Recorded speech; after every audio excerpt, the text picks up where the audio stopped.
Bengaluru Bulls ಹೊಸ ಆಟಗಾರರ ಪಟ್ಟಿ ಹೀಗಿದೆ. ಪ್ರೊ ಕಬಡ್ಡಿ ಸೀಸನ್ 12 ಪ್ಲೇಯರ್ ಹರಾಜಿನಲ್ಲಿ ಬೆಂಗಳೂರು ಬುಲ್ಸ್ ತಂಡಕ್ಕೆ 3 ಜನ ಸ್ಟಾರ್ ಡಿಫೆಂಡರ್ಗಳು ಎಂಟ್ರಿ ಕೊಟ್ಟಿದ್ದಾರೆ.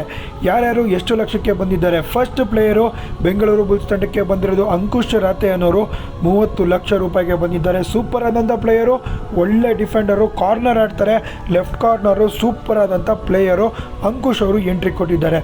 ನಮ್ಮ ಬೆಂಗಳೂರು ಬುಲ್ಸ್ ತಂಡ ಮೊದಲು ಸ್ಕೆಚ್ ಹಾಕಿದ್ದು ಶಾದ್ಲುನ ತಗೊಂಬರೋಣ ಅಂತ 2 ಕೋಟಿ 2.10 ಕೋಟಿ ಗಂಟೆ ಹೋದರೂ ಸಿಕ್ಕಿಲ್ಲ. ನೆಕ್ಸ್ಟು ನಮ್ಮ ಬೆಂಗಳೂರು ಬುಲ್ಸ್ ತಂಡ ತಗೊಂಡಿದ್ದು ಯೋಗೇಶ್ ದಯ್ಯಾ ಅವರನ್ನು. ಯೋಗೇಶ್ ದಯ್ಯಾ ದಬಾಂಗ್ದಲ್ಲಿ ಕೆಸಿ ತಂಡದ ಆಟಗಾರ. 1.125 ಕೋಟಿ ರೂಪಾಯಿಗೆ ಬೆಂಗಳೂರು ಬುಲ್ಸ್ ತಂಡಕ್ಕೆ ಎಂಟ್ರಿ ಕೊಟ್ಟಿದ್ದಾರೆ. ಕೋಟ್ಯಾಧಿಪತಿಯಾಗಿದ್ದಾರೆ. ಡಿಫೆಂಡರ್ಗಳು ಕೋಟ್ಯಾಧಿಪತಿ ಆಗೋದು ಕಡಿಮೆ, ಇವರಾಗಿದ್ದಾರೆ, ಏನೋ ಒಂದಿದೆ ಅಂತ ತಗೊಂಡ್ರು. ನಮ್ಮ ಬೆಂಗಳೂರು ಬುಲ್ಸ್ ತಂಡ ಮತ್ತೊಬ್ಬ ಪ್ಲೇಯರ್ನ ತೊಗೊಂಡಿರೋದು ಸಂಜಯ್ ದುಲ್ ಅನ್ನೋರು ತೊಗೊಂಡಿದ್ದಾರೆ. ಇವರು ಕೂಡ ಒಳ್ಳೆ ಡಿಫೆಂಡರು. 3 ಜನ ಡಿಫೆಂಡರು ಬೆಂಗಳೂರು ಬುಲ್ಸ್ ತಂಡಕ್ಕೆ ಬಂದಿದ್ದಾರೆ. ಇನ್ನೂ ಬೇಕಾಗಿರೋದು 3 ಜನ ರೈಡರು, ಒಬ್ಬ ಡಿಫೆಂಡರು. ಅದನ್ನು ಬಿಟ್ಟರೆ ಬೆಂಚ್ನ ಸ್ಟ್ರಾಂಗ್ ಮಾಡಬೇಕು. ಸಂಜಯ್ ದುಲ್ ಬೆಂಗಳೂರು ಬುಲ್ಸ್ ತಂಡಕ್ಕೆ ಬಂದಿದ್ದಾರೆ. ಈ 3 ಆಟಗಾರರು ಪ್ರೊ ಕಬಡ್ಡಿ ಸೀಸನ್ 12 ಪ್ಲೇಯರ್ ಹರಾಜಿನಲ್ಲಿ ದಿನ 1ರಲ್ಲಿ ಬಂದಿದ್ದಾರೆ. ನಾಳೆ ಇನ್ನೂ ಕೂಡ ದಿನ 2 ಬಾಕಿ ಇದೆ. ನಾಳೆ ಏನೇನೆಲ್ಲ ಆಗುತ್ತೆ ಅಂತ ನಾನು ನಿಮಗೆ ತಿಳಿಸ್ಕೊಡ್ತೀನಿ.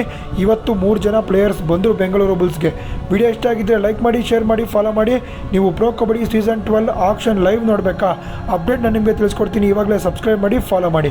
ಬೆಂಗಳೂರು ಬುಲ್ಸ್ ತಂಡ ಬಲಿಷ್ಠವಾಗಿದೆ, ಬಲಿಷ್ಠವಾಗಿರುತ್ತದೆ. ಯಾಕಂದರೆ ರಮೇಶ್ ಅಣ್ಣ ಈ ಸಲ ಕೋಚು.